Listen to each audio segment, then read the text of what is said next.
Ini menjadi sangat penting untuk saya sampaikan ya, karena masih banyak petani yang salah memprediksi atau menganalisa tentang kendala yang ada pada tanaman padi ya. Salah satunya seperti ini. Kebetulan kalau di wilayah kami Kecamatan Gombong dan sekitarnya, untuk saat ini posisi tanaman kurang lebih di umur kisaran 40-an hari, lagi kebanyakan mulai bunting tua ya, 40-an hari lah kurang lebihnya. Kendala yang ada saat ini kebanyakan adalah di penyakit yang disebabkan oleh bakteri ya. Jadi penyakit itu bisa karena jamur, bakteri maupun virus ya. Intinya masih banyak petani yang salah menganalisa atau memprediksi kendala yang ada di tanaman padi, baik itu hama, penyakit dan lain sebagainya. Lah kalau untuk saat ini, atau kurang nutrisi juga lah ya. Kalau untuk saat ini, kalau menurut saya pribadi, mohon dikoreksi kalau salah, ini kebanyakan adalah di penyakit yang disebabkan oleh bakteri ya.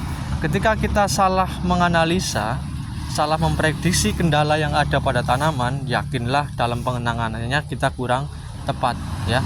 Kalau kita salah memprediksi, penanganannya pasti kurang tepat. Contoh, karena bakteri disemprot hama, karena jamur disemprot hama, karena bakteri disemprot fungisida dan lain sebagainya. Itu artinya kurang tepat. Makanya sering disampaikan bahwa petani itu diusahakan atau bahkan sudah diwajibkan sebagai dokter bagi tanamannya sendiri ya.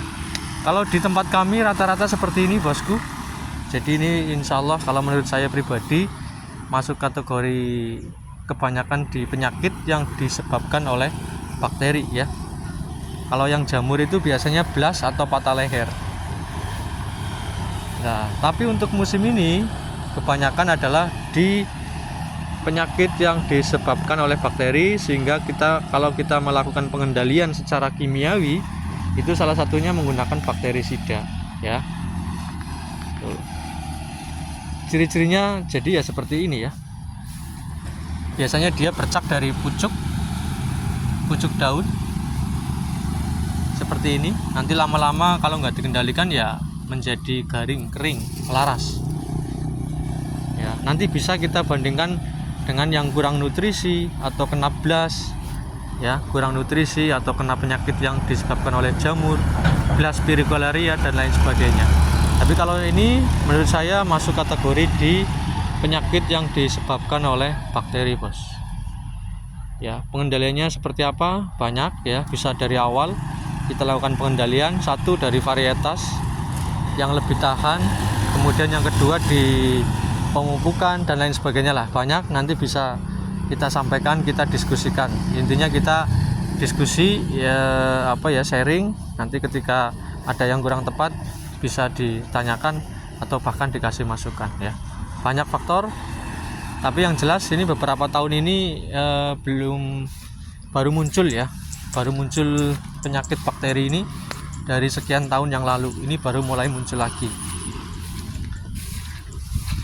ya. Jadi ini ada yang ngomong kadang kurang nutrisi atau tanahnya kurang subur, tingkat keasaman tinggi dan sebagainya ya, seperti itu.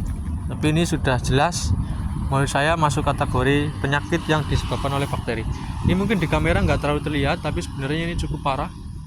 Nah, ini baru yang keserang di bagian pojok ya. Ini kalau nggak dikendalikan, nanti yakinlah 1 minggu kemudian ketika cuaca mendukung, panas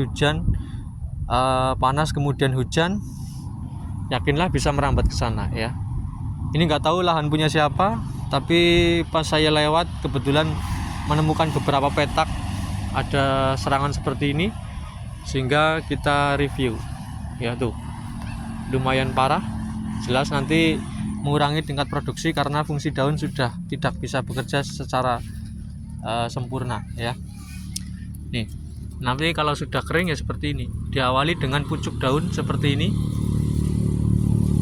kuning-kuning, kemudian atau dari tulang daun atau dari pinggir. Nah, awalnya seperti ini, lama-lama akan kering ya. Beda halnya dengan penyakit yang disebabkan oleh jamur atau blas pyrgolaria.